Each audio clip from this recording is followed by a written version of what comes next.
The gangs of organized crimes in El Salvador are known as the Clipchamp.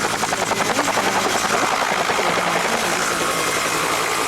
This war was incredibly violent, and caused millions of Peruvians to migrate to the United States to convert to Christianity.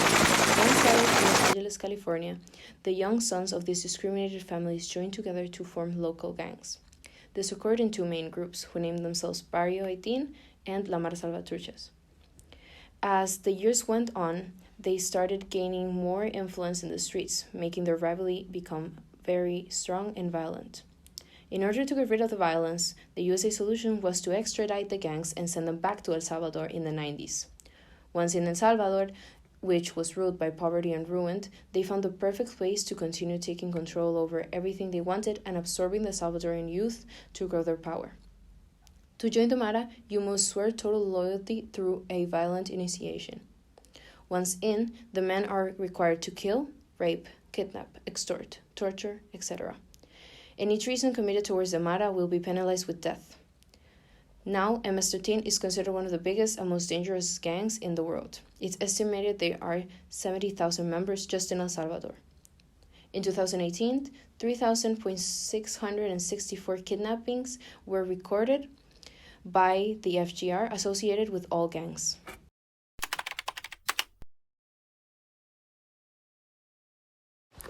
The government in the past has tried to solve this issue.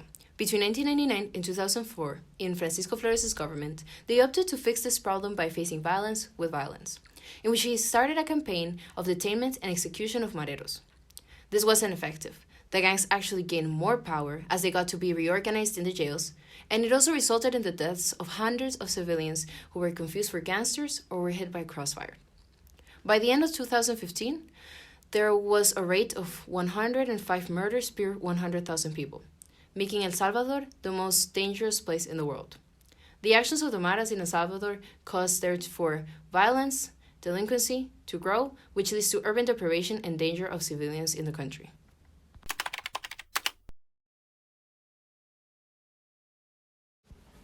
But when it comes to solutions, the most recent event has been the actions taken by the current President Nayib Bukele. Elected in 2019 by an overwhelming majority, El Salvador's current president's main focus in the government has been to fix down gang violence. By 2020, he has managed to bring the numbers down to 20 murders per 100,000 people. It is believed that this was through secret agreements with the gangs, which have recently been broken. Therefore, he has changed his course of actions. Lately, he started a movement of mass incarceration for the gangs, in which he claims to also limit the food supplies of the prisoners, and implements new norms in order to make penalization harsher and more effective. The norms he's implemented include the suspension of liberty of association, the right of defense, and the inviolability of correspondence, so that the government could use harsher accusations against them in trial. Now the gangsters will be sanctioned with up to 20 to 40 years in prison, and the leaders of the groups may get up from 40 to 50. The most controversial one of the new norms is that the penal code will also convict and judge as adults gangsters from up to 12 years old. Bukele has incarcerated 20,000 gangsters, therefore there are now 34,000 gangsters incarcerated, including the most recent ones. On a speech at the graduation ceremony for new police officers and soldiers on April 5, 2022, Bukele said the following statements about the gangsters he has imprisoned. There are rumors that they, Las Maras, want to start taking revenge on random honest people. Bukele said, if they do, they won't even be one meal in prison. I swear to God, they won't eat a grain of rice, and let's see how long they last. His strategy to solve this issue is restrict with force in order to control the actions of the gangs. Cada día que pasa, estamos nosotros teniendo menos violencia en el país.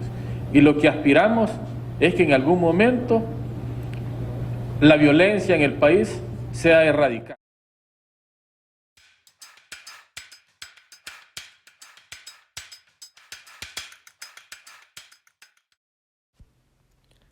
The Rauschenbande is the world's biggest crime organization in history. Originating in the former Soviet Union, the organization emerged from the union of several groups, which were mainly made up of leaders of gulags all over the Soviet Union. After the collapse, of the Soviet Union, the group had an exponential growth. The level of political corruption and arms sales in the post-Soviet Russia allowed for a massive expansion and incorporation of many government officials into the crime syndicates, including an influx of thousands of former KGB agents. By 2012, according to the Financial Crimes Enforcement Network, there were 6,000 groups within the organization, with an estimated 300,000 soldiers, 3 million operators, and an annual income of $80 billion.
Мне не стыдно за моих друзей.